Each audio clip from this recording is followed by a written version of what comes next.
We are not financial advisors, and that's a good thing. Why are you stacking gold and silver? And what's the motivation? And the reason why it's a good thing is because I have no interest in your money. If I'm a financial advisor, then I have interest in your money. And trust me, I know, because I know people that have financial advisors, and I've seen my father-in-law, for example. Look, just get off on a tangent here. Him and his current wife sold their houses before they got married.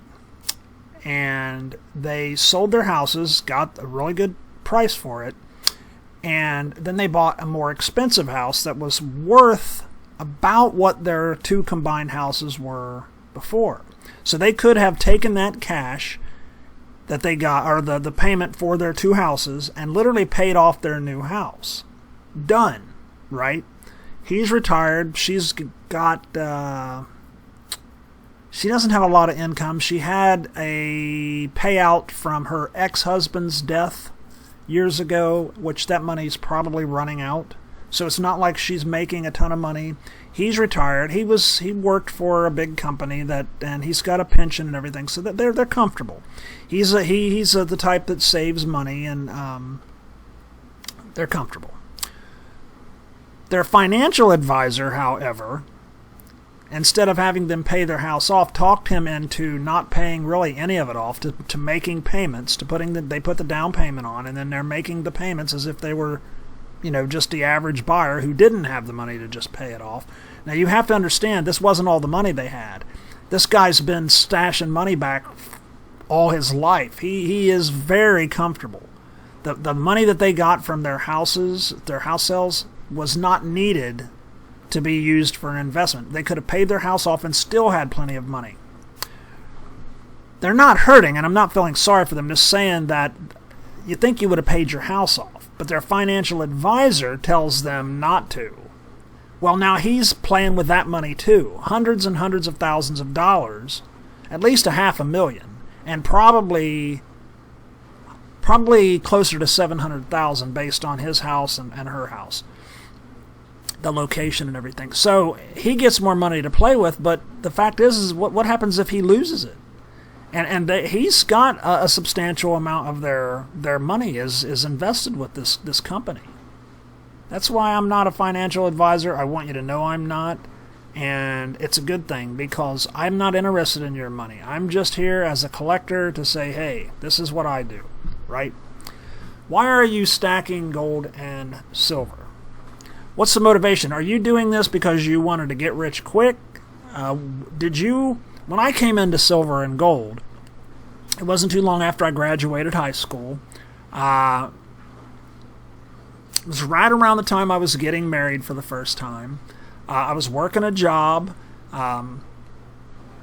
Something happened, and somebody had some silver, and it just kind of like my little twinkle in my eye kind of fired off, and I had been into collecting coins. I had an uncle who literally used to bring me every year a great uncle who lived up in Michigan, and he used to run into Canada a lot, and he would bring me a lot of the old silver, they had silver in them back then, and would bring me, they still had a lot of that floating in the currency. He would bring me coins all the time from Canada and U.S. coins. There was a lot of silver in the coinage whenever I was a kid, because you're talking 70s here.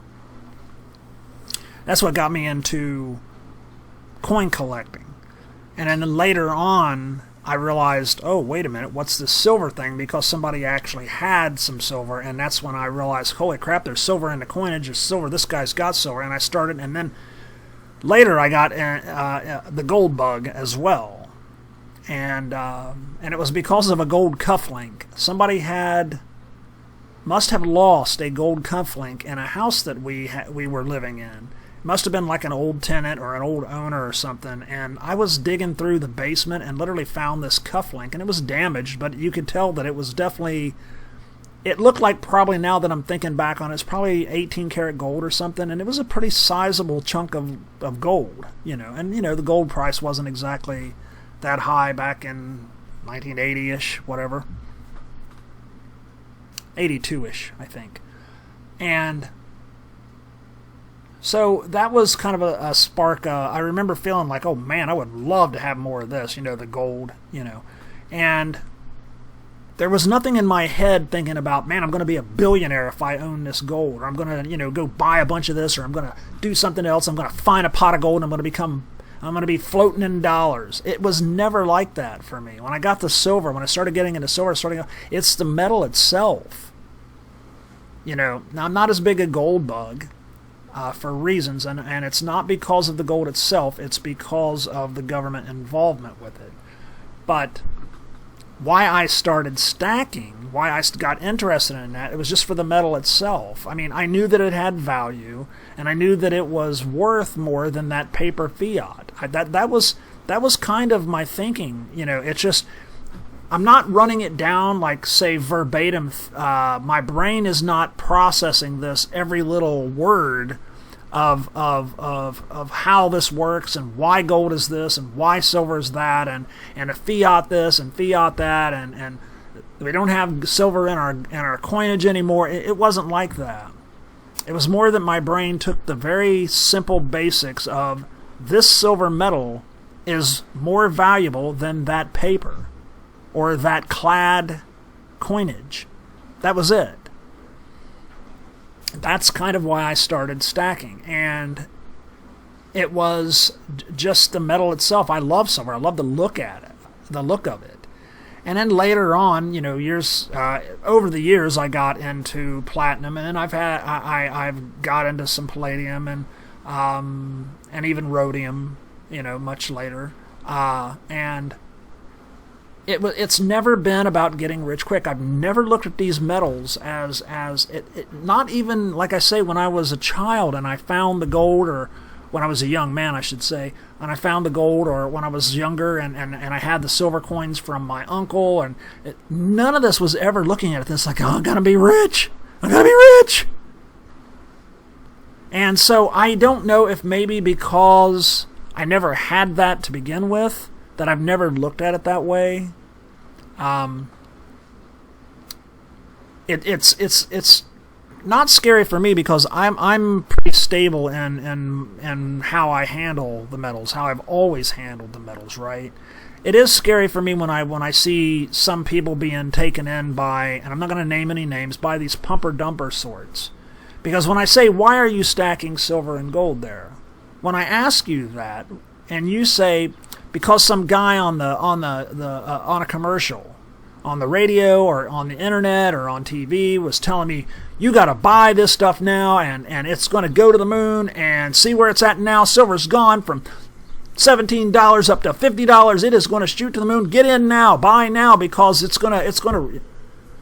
Yeah, it does kind of break my heart, because we now are going to have a person who gets suckered into buying the metal, and then they're going to be on YouTube here saying silver sucks.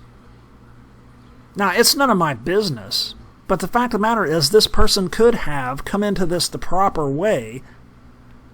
Go over to Salivate Metal's channel. Salivate Metal. Guy is very level-headed. Has a very good grasp of all of this. I don't know how old the guy is. I don't know if he's pushing 60 like I am. I just know that I listen to his videos, and I'm ready to break out the pom-poms pretty much every time I watch one of his videos, because he has a very firm grasp on this. And this is the difference between the guy that got taken in by the pumper dumper and someone like me or Salivate Metal and a lot of these other YouTubers. Now, I don't know how old he is. I don't know how long he's been doing this. I've been doing this almost 40 years.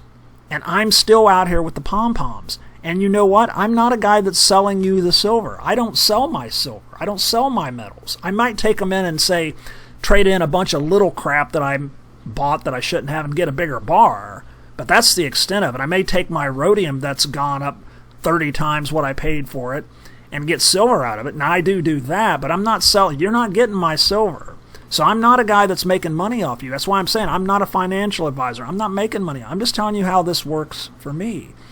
When you have a guy that has now been devastated, and Salivate Metal, there's a story he's got about a guy that lost $58,000 because he did this. He fell for the pumper dumper. Why are you stacking silver and gold? Is it because You saw the metal one day like I did so many years ago, and you're like, wow, I really like this. And holy crap, it's a good store of value compared to this paper trash money. Or is it because some guy on Channel 6, or AM radio convinced you that you needed to dump your life savings and sell your house and sell your kids overseas,